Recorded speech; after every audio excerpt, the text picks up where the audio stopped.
think we weren't talking, we weren't communicating, which was bad. And then Laura had a breakdown, really. And we don't normally argue. And this was very unusual for us. And it was a few arguments in a row, and that's so unusual. And it was worrying for me, to be honest. I was like, this isn't like us. What's going on? I'm struggling with a little bit of being a dad to two now.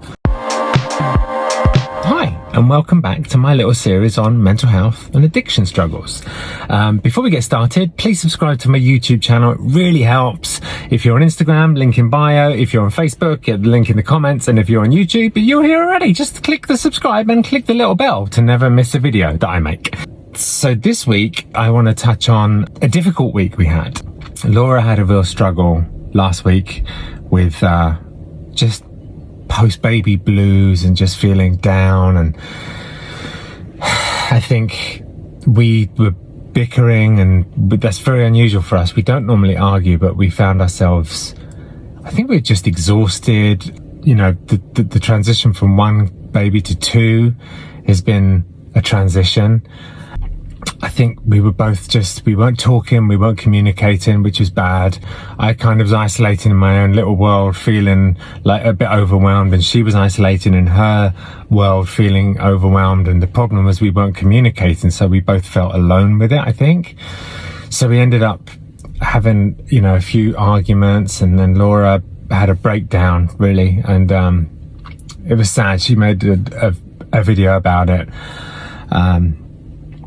She was really struggling, and I felt really bad because I didn't see it, because I was in my own, was just being selfish and self-seeking, and my addiction will make me selfish. And I was just thinking about how I was struggling or how I was exhausted, and I wasn't trying to see things from her point of view.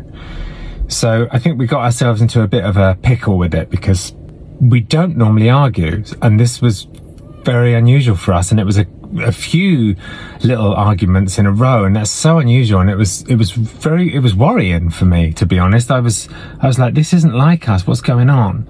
But luckily, we both have a program. I still don't have a sponsor, which is bad, but thankfully Laura spoke to her sponsor, and I'm going to get her on next week to specifically discuss how a sponsor has been good for her. And I feel like a fraud sometimes because I don't have a sponsor, and it's a massive part of the program. And I feel that one of the reasons that I'm not spiritually sober, not emotionally sober at the moment, is because I don't run my thinking past anyone, and that's what a sponsor's great at. Like, my head will tell me lies like, isolate, don't talk to Laura, go and sit in your office and just feel overwhelmed. But a sponsor would have got me out of that thinking. So I really need to stop blaming the pandemic for not having a sponsor. That's ridiculous. It's just an excuse. So I've been making excuses. I need to get a sponsor. I'm going to try and do that. I feel like I'm constantly asking you guys to keep me accountable, but again, can you keep me accountable? Sorry, I didn't do it. So anyway, she spoke to her sponsor, and I got the benefit of that. She became much more emotionally well after speaking to her sponsor, and she was like, we need to work through this, and we're very lucky to have a therapist together, and he's great.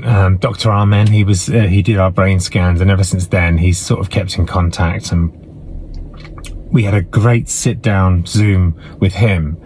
And he was like, whenever you are falling out, whenever you're having trouble, or you are saying, like, for me, I wasn't being very kind, and I was being selfish and self-centered.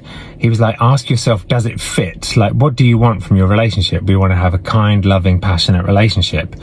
Does acting like this fit? And no, it doesn't. Isolating myself, not talking, giving Laura the silent treatment, which is terrible for her because that makes her react really badly, and I need to stop doing that. And then he was like, does it fit? Does it fit? And it made me just rethink the way I was behaving. And I wasn't being empathetic to her struggles, and I was in my own head and in my own selfishness. So I feel like it was really good to have that session, and I think that's been something I've taken away. Does it fit? And that's actually from him. Does it fit? Does what I'm doing fit my goals? I want to be happy. I want to have a great family life. I don't want to be depressed. And if I'm acting from selfishness, self-seeking, isolating, not being empathetic. That is the opposite. It doesn't fit. It's taking me away from those goals. So that was really good advice. And ever since then, we've been much better. Laura has come out of her funk. It's a daily thing. I think hormonally, after having a baby, you're all over the place anyway. But another thing, I feel like no one really talks about the dad side. You've got this new baby to look after. It can be very stressful. Your family dynamic changes because we've got Laura's mum, who's been amazing, staying with us. But, it does change. Your whole dynamic changes with your partner, with the house, and you've got to look after this new little baby. And it's a lot of work, it's a lot more than one. So I feel like that's something that I haven't seen talked about online, and I want to talk about that a bit more.